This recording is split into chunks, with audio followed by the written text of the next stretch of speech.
Hi, guys. Welcome to the podcast. So glad you're tuning in today. We had a great one today, and I have been waiting a long time to have this woman on my podcast. And so today you're going to be hearing from Janelle Miller Moravek from Youth and Family Counseling. Now, here's why I've been waiting a while, because Janelle and I met each other in 2019.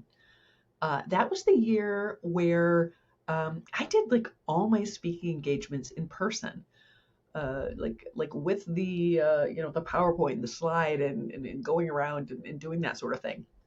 And we do very little of that these days. But I met Janelle back in 2019, and I actually remember meeting her because she just was this ball of fun and ball of energy, and she was driven. And I thought, I wonder if we'll eventually work together. So over the years, we've talked here and there, just as her organization has grown.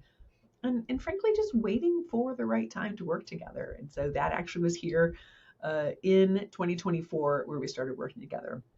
Now, you're going to hear some incredible leadership coming from Janelle today, and just how she's really objectively approached growing her organization with a completely different background than the mission of their organization, which is in mental health services. But I want you to hear a couple different things. One is we talked Gala. They pressed pause on their Gala, and they actually have had great results with one-on-one conversations as a result of their Gala.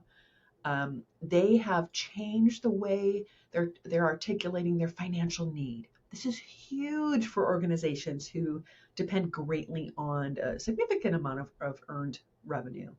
That causes cash flow issues and having to tap into the line of credit and that sort of thing. And so Janelle is really leading this charge in helping her organization secure more general operating revenue from philanthropy. So you're going to hear how they're talking about their financial need differently, how they're talking about what they do differently, and just what it feels like being in that messy middle. What I love about Janelle is she understood what she needed, which was, I need to change at the root. She's been a fundraiser before. She's a good fundraiser. She's super relational. But it really was that business behind the fundraising, pun intended, that really needed that structure and system and shift. And so that has been the absolute pleasure for me coaching her team and advising her team through that shift. So enjoy the conversation, and we'll see you next time. Janelle, welcome to the podcast. Thank you. It's an honor to be here. Oh my goodness. Well, we're recording this in the morning, and typically our meetings are in the morning. And so I always am excited when you're on my calendar when I wake up, because there's always a chuckle, there's always a story, and you kind of make my day start on a high note. Good. It's going to be a great day, Sherry. Yeah. So pressure's on. Pressure's on in this recording. Yeah. Oh my goodness. Okay, Janelle. So let's dive right in. I've already told people who you are and given a little bit about the work you've been doing, but can you just paint the picture for us of youth and family counseling, what you guys are doing? And I'd love also for you just to talk a little bit about your background that's brought you to this point of leading this organization. Yeah. Okay. So I'll start with YFC. We do counseling. That's what we do all day, every day for the most part, historically. But what we really get excited about is increasing access. And so we are really focused on increasing access by making our services affordable, by making them accessible to people from all walks of life. And of course, they're exceptional because everyone should get the same standard of care. That has been our core mission since our founding in 1962. I'm really excited about some of our new work, which is more in the lines of how are we opening doors, which is our mission, opening doors to mental health care. What will that look like so that people can access care in 10 years, in 25 years? And there are things that we need to do now to make sure that we are laying the groundwork for a better mental health care system. So I'm really excited about this new aspect of our mission work. And that really, in our post-COVID era, that has really come to the forefront. So I love that's that. a little bit about YFC. And this is the best part. Like I get to be educated by experts like yourself to, I maybe understand the surface level of that, but you really opened my eyes to just the shift that really needs to happen in this whole part of the sector and in this area of practice. It's been really interesting. It is a rapidly moving stream, I would say, and there are lots of rocks that the water is going around, and it's picture, I like to use imagery, right? So picture a stream, but that's almost bubbly and frothy. Like that's kind of the environment we're in this perfect storm of nonprofit work, mental health care, behavioral health, and our overall post-COVID era. So it's interesting for sure. Could you? I want to pivot in here about your background and just your journey in this, but Yeah. could you just give Yeah. me 2 sentences on? Uh, I know we're still talking about COVID, but it's like, what were those shifts? What was that like for you guys? I know you've grown tremendously even since then.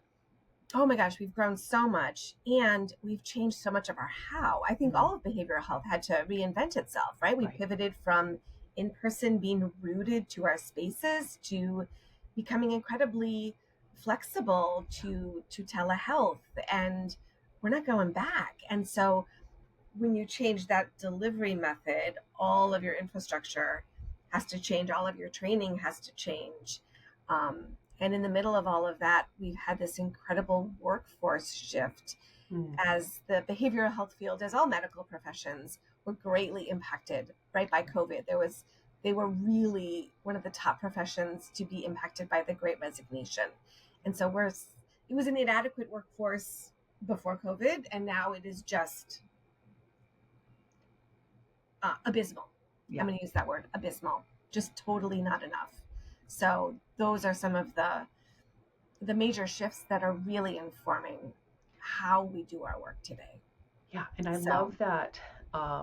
Yes, you are doing therapy all day long, but I love that you are really standing up and being a voice and addressing really these root issues, and you're on mission to really make sure this industry is different. Here in another decade. That's inspirational. Yeah, it's exciting. It's really exciting. It's and, exciting. And I feel like I've been pushing this, but no one's been interested until now. So for whatever reason, people are ready to hear it finally. So here we go. It's going to be an adventure. So well, you're up for the adventure. So you're leading this adventure. Tell me, Janelle, you're doing so much on a day-to-day. Tell me about the hat you're wearing, your journey into your role as executive director. I'm an accidental executive director. I'm kind of an accidental nonprofit worker. I don't know how far you want me to go back, but I was a French major in college. I was a French major. Oui, c'est vrai. Huh?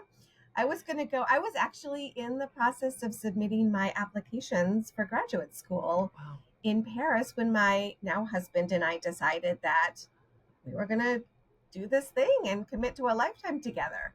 So not in France, yeah. So he's a high school teacher, and at the time he was a football coach. Yeah, and that doesn't. They don't translate. Have those really in France. Yeah.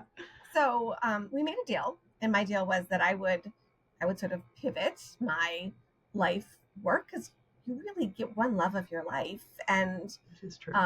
You can do lots of different things. I'm like, I'll find something else. So I did. I landed in the development office at my university, and was introduced to major gift work and planned giving, and was like, I like this. I get it. Like you're relational. Rocket science. I'm relational. So I ended up working a series of development jobs. Did corporate and foundation relations, and then I did annual giving for a small college.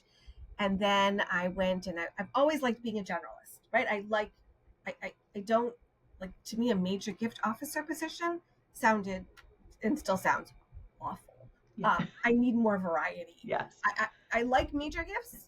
I love that. I also love so many other things. So I've always gone for those generalist roles. And so then I pivoted over, and some person, I mean, she was amazing, hired me at 26 to be her director of development at a Catholic high school, and I was there for 2.5 years and did a ton of work, and then sort of came up for air and was gasping, was like, I, I don't want this. I want to have a family. I don't want to be working 60 hours a week. And so actually one of my major gift prospects for that high school was on the board at Youth and Family Counseling. Really? And I had helped her try to fill the role, and I hadn't been successful. And so when she said, I still haven't found someone, I said, I wonder if you would think about me.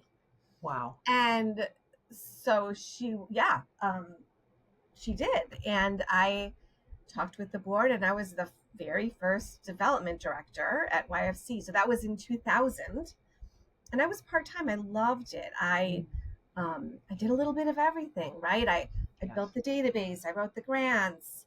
I did the appeals. I worked with the board.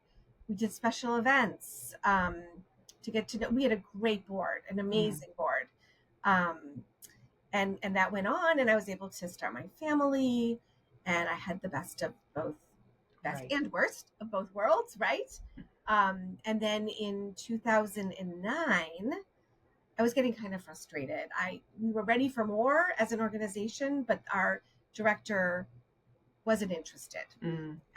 And he ended up leaving, and didn't leave, I think, the way I would have left. Yeah. And I was frustrated. And so I was in the process of also looking to leave. And as part of that, when I basically handed in my resignation to the board because my executive director was gone, my board member who was in HR said, I never do this, but we can't lose you too. And what would it take to make you stay? And I was like, well, if you want me to stay, make me executive director, because I know exactly what I want to do. And she goes, done. Done. Janelle, I've never heard you tell this story. Unbelievable. Yeah. So I was like, I would do this, I would do that. And of course, I've been working with them for years. So they knew me, and I knew the organization, like, done. Right. So that was 2009. And I've had a series of clinical directors who've walked alongside me, because I'm not clinical, right? Right. And I think probably the biggest impact on me and being an executive director was the work I did with Jim Shackelford. And we basically job shared. I did the admin, fundraising, board relations. He did the clinical side. We shared the office I'm sitting in today. It's not very big. We had no secrets from each other. And we did everything together. And I learned so much about running a clinical practice from him. Everything from the stages of clinician development to how to calculate clinical productivity and estimate, and so much. So YFC we made it grow. Like, we had complete staff turnover. We were doing amazing things. We revamped the intake system. We were really working on being more accessible to our community. And then the organization got big, and Jim was like, this was my retirement job. Yeah. I'm 70. Really want to do all this work? And so we found a full-time replacement for him. And then he stepped back into just being a regular clinician. And he stayed with us until maybe 18 months ago. He finally fully retired. But I learned so much from him. And it's been such an adventure. So I'm an accidental executive director. I'm accidentally in mental health, but I feel like I'm the right person. Yeah. Because I'm not a clinician. I'm a user of the services. I'm a regular person who struggles to navigate the system. And so a lot of the direction and the things that we work on is informed by my frustrations as a user. Because listen, if I knew more than the average Joe, and I can't figure it out. Right. If someone who's in crisis and doesn't have the resources that I have, what are they going to do? Oh my goodness. So, it's been an amazing journey. But I never thought I would be sitting Oh here my goodness. doing all of this. And who stays at an organization for 23 years anymore? Well, you do Right? apparently. Apparently.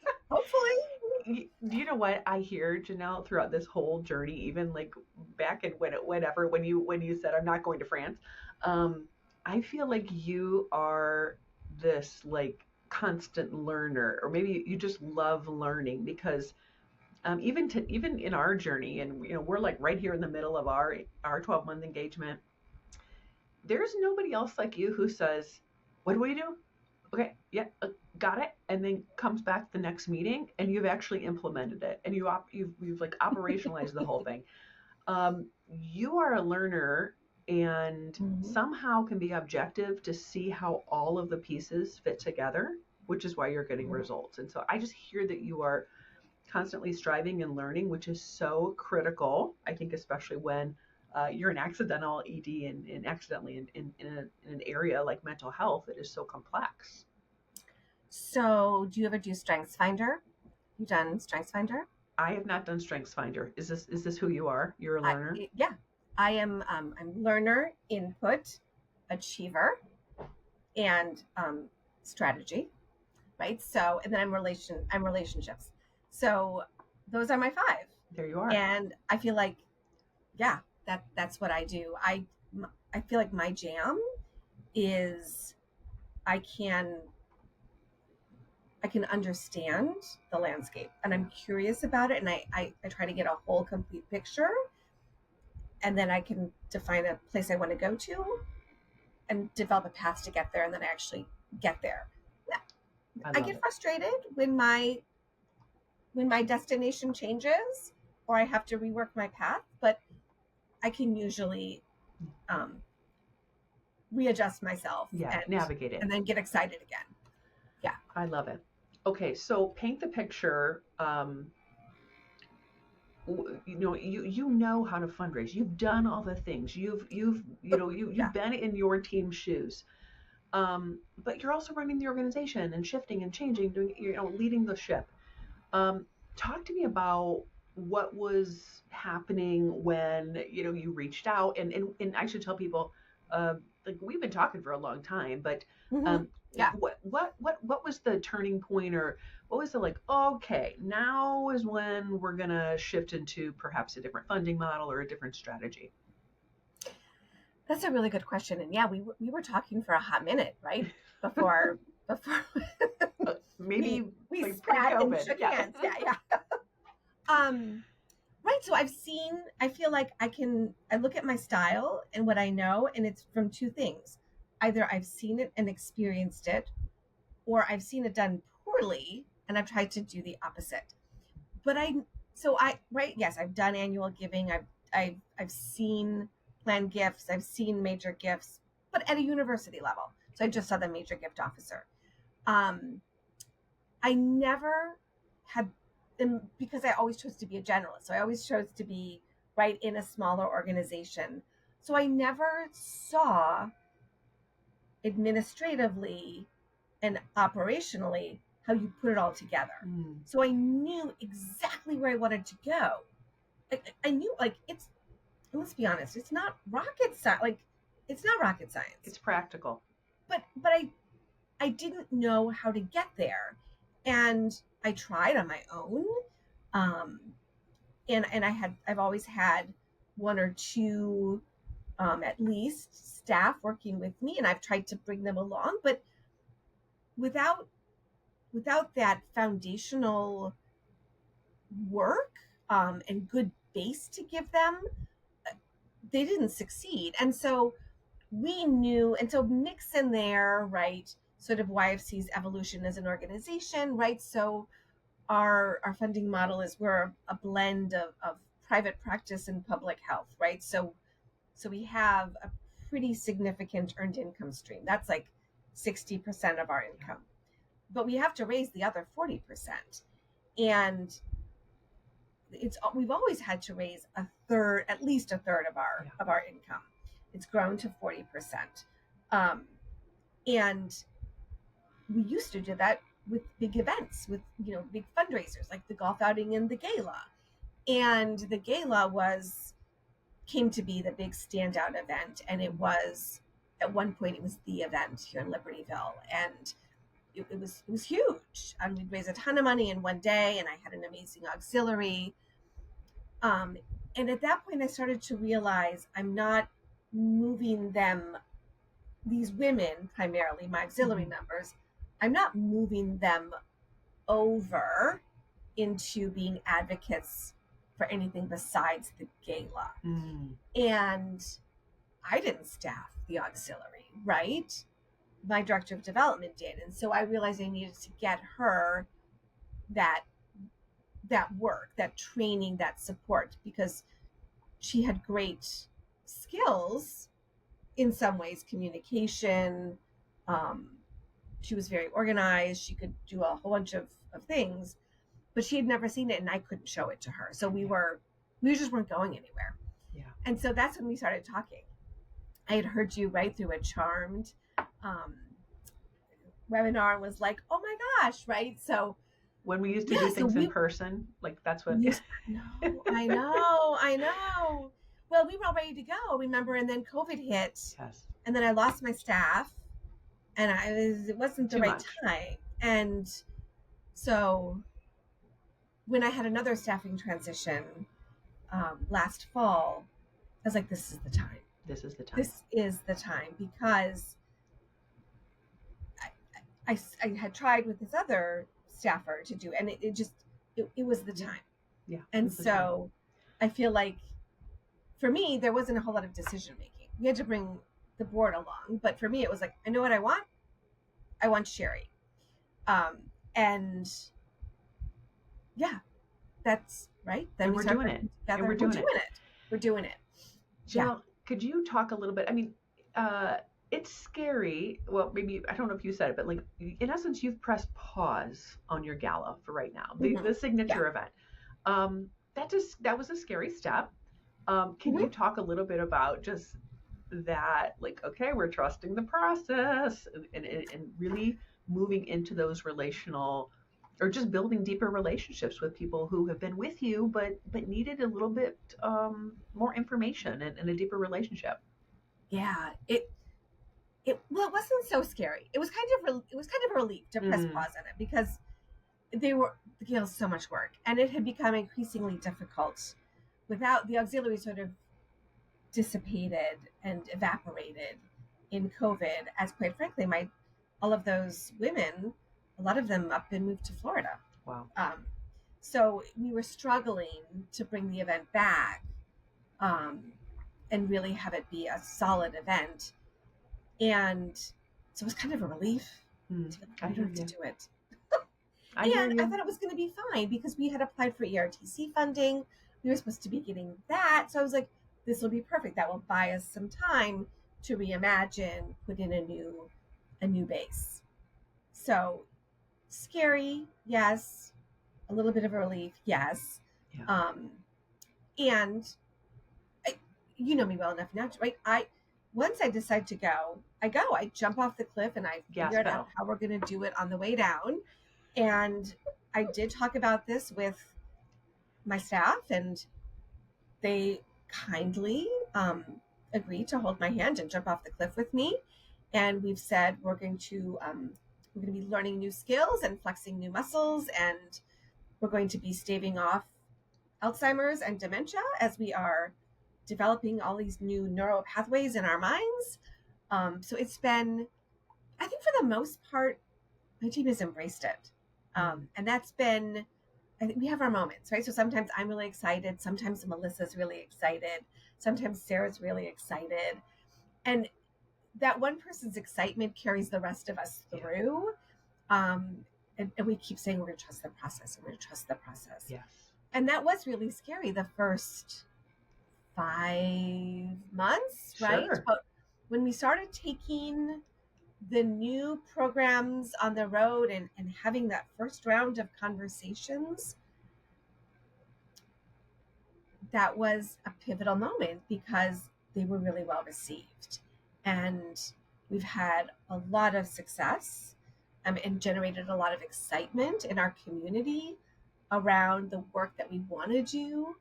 And so that's been really bolstering and reinforced our comfort in going with this new way of doing things. Sometimes we have to remind ourselves we're not doing that. Right. We're allowed to stop doing X. Yeah. We're not going to worry about that. Not now. And we've had to say like, yeah, that would be a great idea, but not now. Yes. Now we got to do this first. Hours so that to dollars. We can do that. Yeah. Yeah. So good. Yeah. And Janelle, just with your revenue model, with so much earned revenue, with you wanting to increase your charitable revenue, do you find that now that you're having these deeper one-on-one conversations, that did people know how you were funded? Did they see you as a nonprofit? Sometimes these baseline things are actually blocking people from giving, and so I'm just wondering, like, what did people perceive your organization as, and what has that journey been for donors? That's a really good question. And I'm going to preface this with, remember, we've had great success getting in front of our besties who are interested and knowledgeable. Not as much success getting in front of folks who have been with us for a long time, love our work, but I can feel it. They're keeping us out here. Yeah. And I don't know if, I think we're getting mixed feedback on the revenue model, because some of them are like, well, am I in with the, if you look at my gift and the size of my gift in comparison to the whole, almost $3 million budget, it feels really insignificant. But when you look at it in the context of just that philanthropy piece, it takes on more significance. Yeah. So I feel like we're still finding some of the right tone, and some of it comes down to what works with one person doesn't work with somebody else. Yes. And you're customizing it. We are learning more about our donors and who wants to know more and who doesn't want to know more. So Melissa has one couple on her caseload that I know they're like, we don't need to know all of that. They have told this to me before. We don't need to know all of that. We trust you. We will be there for you. And they are resistant. And so they are very resistant to Melissa coming and visiting. They're canceling on her. So she is persisting. She's so persisting. Nice. She's so nice with her. She is so nice. I know. So I think we need to re-earn their trust. Yeah. And we're going to do that by being consistent. Yeah. And sharing information and inviting. Sharing information, inviting. In the meantime, the people who are really excited and interested, like their path is a little more accelerated, and that's, we're learning. We're learning and growing.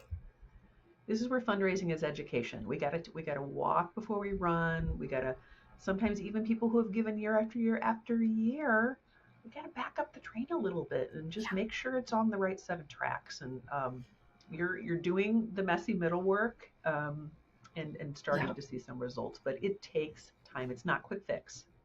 No, there is no quick fix. No. And I feel like that's great, and that's what we're doing. And we couldn't do it if we hadn't taken the 5 months to put the groundwork in. And that was what I didn't know how to do, right? Was that looking at our budget and how we talk about the finances and how we break out our work. Like that has just been so pivotal. And then keeping us focused on the right things. We are type A women on my team. We like to be successful. We love when we get kudos. So yeah, if you tell us you have 1 month to complete these things, we're going to get it done. You're going to do it. We're going to do it. You're A+ students. Oh, good. We love being A+ students. I love it. Janelle, would you say that kind of the that foundational build those foundational building blocks have really kind of been the maybe biggest tangible outcome or maybe the biggest influence on the organization. Is there anything else you'd add to that? That to me, that for me, in the chair that I sit in, has been the biggest Yeah. piece of it. Um, it's how to lay out a multi-year, budget, the budgeting for what we really need. Yes, I mean the organization, like we have our approved budget, but then I know and can speak to we really need this much, Yeah. right? And so knowing all of those things and then having that laid out and having, really the supports and the administrative structure in place to keep us focused on the things that we need to be doing. So it has been a little scary, doing communications differently, and letting go of a lot of the things we always do, Mm-hmm. and doing things differently. I'm curious. Did you see the ticks in my LinkedIn activity? You know, I'm watching your LinkedIn. I know you are. I'm commenting. I'm liking and I commenting. know. Yeah, I think a huge part of this has been, well, and I do it, I always walk in the door if you want to talk about LinkedIn, but is really saying, I have my pyramid, but it's you are a thought leader in this space. You are changing this industry. And that's what I want to hear from you, from a visibility standpoint, on LinkedIn, we're talking specifically. I love how you've taken the new way you're talking about your programs, your outcomes, what you do as an organization, not just therapy. And you're actually saying, okay, uh, not hiding. Here's we're leading. Here's how we're leading, and it takes all of us to do that. Yeah.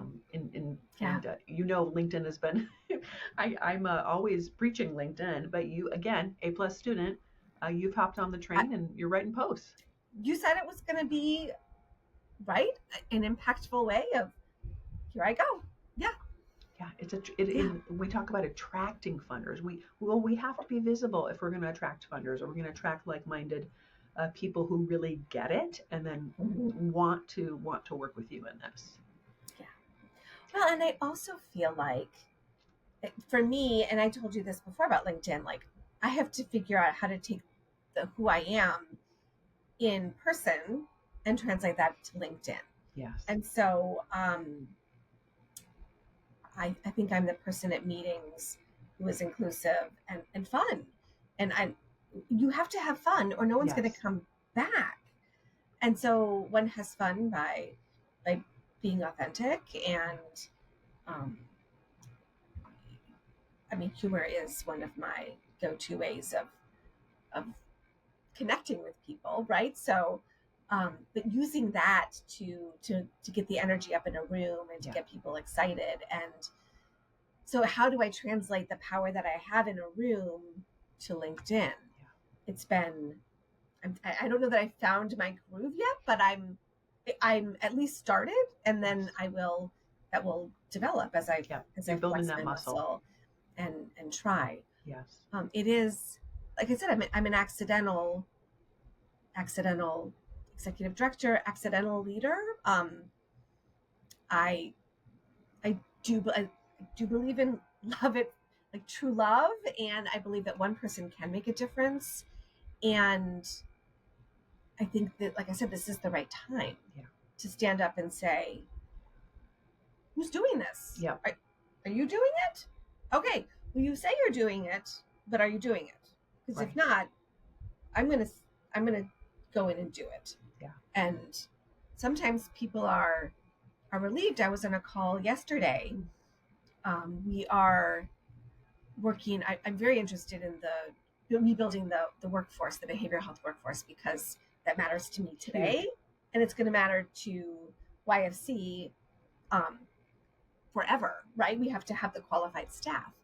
And so I've been frustrated at the sort of piecemeal approaches. Everyone's doing really good work, but we need to all come together and work together. And I happened to meet somebody who can help do that. And I was like, let's go. And so we've pulled together an amazing group of directors from a whole bunch of most of the behavioral health organizations in Lake County. And we're going to get started with this conversation about what would a talent management pipeline look like in behavioral health. It's super cool. And I was reminded that the Live Well Lake County work that's included in there. And so I was like, oh, yes, go back, right? Had a call yesterday with one of those leaders. And they're like, yeah, that's on our list, but we can't do that right now. I'm like, would it hurt anybody's feelings if I just went and did it? They're like, no, thank goodness. You go do it. Gas pedal. And just let us know. I'm like, that sounds wonderful, right? So I feel like there's this, especially in human services in Lake County. Lake County is a special place, but there is collaboration. There is this sharing and collegiality at this level where you're like, oh, okay, then go do. Yeah. I love it. How can we help you? Janelle, do you feel like, I have to take that right to funding, but these are conversations with funders or opportunities for conversations with funders who really do want to do systems level work, who don't want, that Band-Aid. Can you talk a little bit about how those conversations perhaps are they're shifting with funders, or you see it attracting new funding?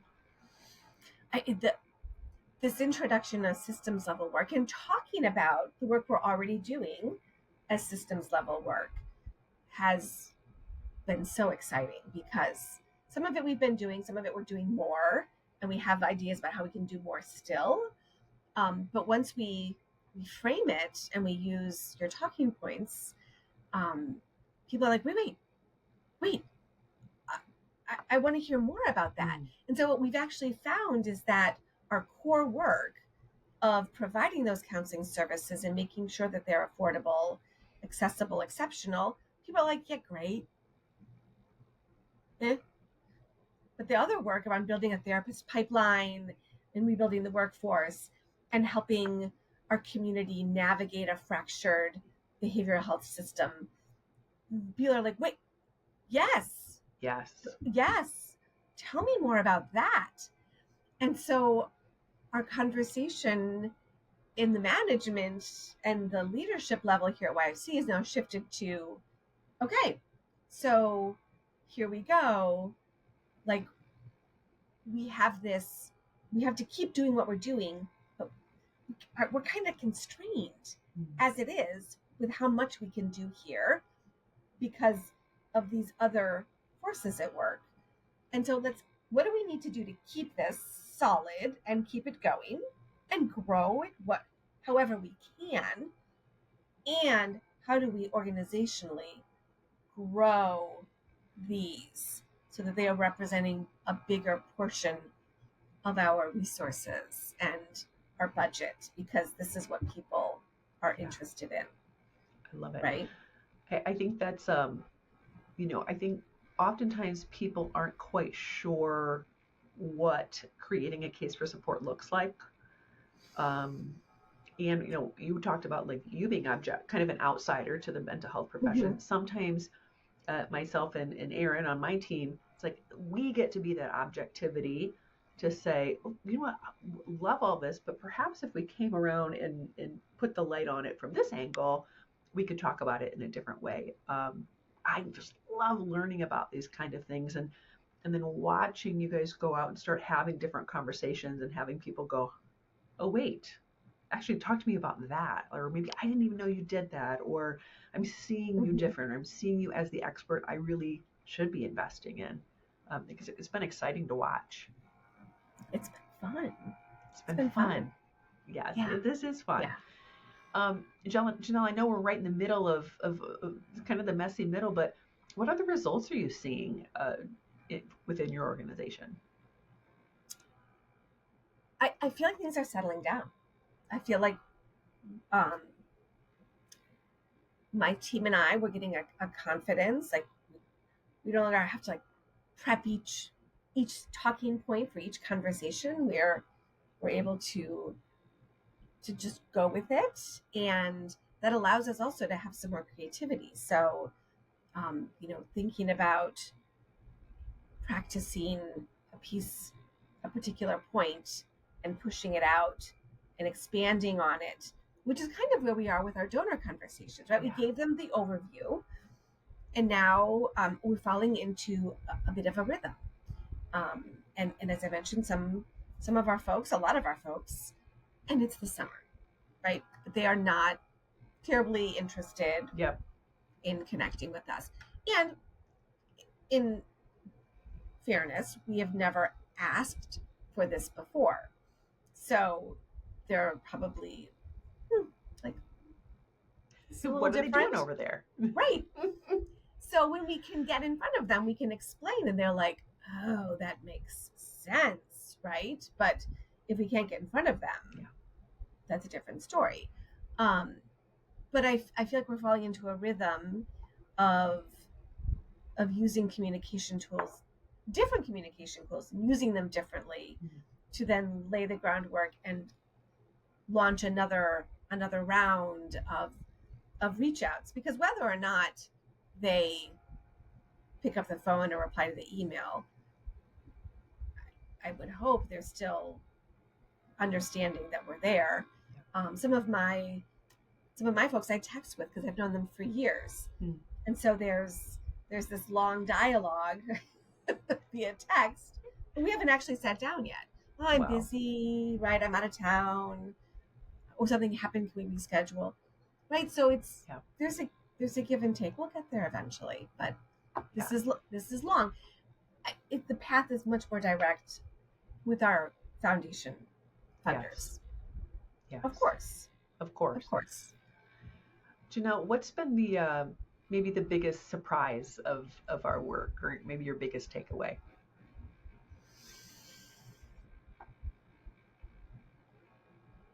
I don't know if I have any surprises. Well, you did your due diligence, I guess, ahead of time. I knew what I wanted, right? And I wanted that, right? I'm not. I have a hard time envisioning what I have never seen before, right? So I didn't know what it needed to look like, and so I needed you to come in and help me set that up. And now I get it, right? I get it, and I feel like I'm adept enough to carry it forward. As we're thinking about, here we are on the cusp of August, right? We're rolling into budgeting time and 2025 planning. So I've got this. Like, I'm excited. Like, we can just keep pushing it. Yeah. I think my biggest surprise, well, it's not a surprise, but how scary this is for some people. Because it's not that scary, but I guess I've done this for a long time, and I love talking about YFC. So in reality, the conversations that we're having are just about YFC, and it's not fundraising. But getting people. And I get it. If you don't know YFC the way I know YFC, and nobody else knows YFC the way I know YFC, then it can be hard to have those conversations, because what if there's something you can't answer, or you don't know yourself. So I think that's my biggest challenge, which was a surprise. But I like how you rephrased that. Yeah, and at the end of the day, your mission is worthy of people supporting. And so if you're passionate about it, and you know the need, so you want to sit down and tell everybody, here's what's happening, here's the opportunity, and here's the need, people respond to that, because that's honest. That's just an honest conversation. It is. And quite honestly, everybody has walked this path. Yes. And so we all know how hard it is. Why is this? So I think that this shared experience is, on the one hand, it is making life easier, my job easier, because everyone gets it, whether you've had a positive experience or a negative experience navigating the system. You know what it's like. And then what do you want to do with it? And are you in a place where you can? Because sometimes people's experiences can get in the way, right? So if they're still navigating, it might be too close. Yeah. Oh, goodness. Okay, Janelle, tell the people where they can find you. And you better give your LinkedIn full name on LinkedIn because you're killing it over there. And I want them to hear more about the work you're doing and just follow you as a leader on this journey. You're so kind. I am Janelle Miller Moravek on LinkedIn. And you can find Youth and Family Counseling. We are counselingforall.org. That is our mission, Counseling for All. And yeah, if you want to learn more, they can DM me on LinkedIn, and Perfect. Love to talk more about YFC. Good. Janelle, thanks for making my job fun every week when I talk to you. I'm serious. You. Like you have been fun. Oh, thank you. I hope you realize how impactful you are. This has been, it's not been easy, right? But it's been so good. So good. So rewarding. It was worth the wait. And you bring really good snacks, so you can come up anytime. Oh, yes.